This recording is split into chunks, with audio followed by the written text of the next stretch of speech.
করে দিব। মাননীয় স্পিকার, আমি কিছু সংখ্যা বলছি।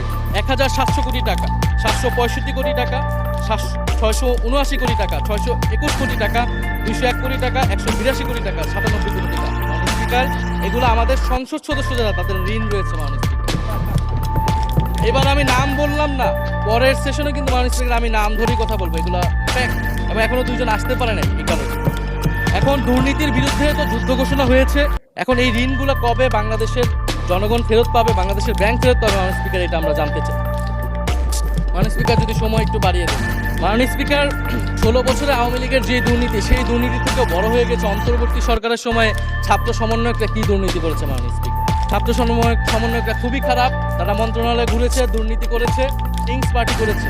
তো মাননীয় স্পিকার, গত আওয়ামী লীগের আমলে 16 বছরের দুর্নীতির বিচার ওনারা কিভাবে করবেন সেইটা মাননীয় স্পিকার ওনাদের বলা উচিত জনগণের সামনে।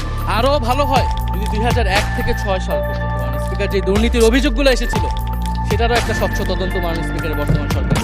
দুর্নীতি কেউ না কেউ তো করেছে, কারা করেছে তাদের নাম বাংলাদেশের জনগণের সামনে উন্মুক্ত করা হোক। কারণ সেটার জন্যই তাদেরকে ভোগান্তি পোহাতে হয়েছে 1/11 ষড়যন্ত্রের মাধ্যমে। বর্তমান প্রধানমন্ত্রী, তাকেও কিন্তু দুর্নীতির মিথ্যা অভিযোগ দিয়ে মাননীয় স্পিকার তার বিরুদ্ধে মামলা করা হয়েছে।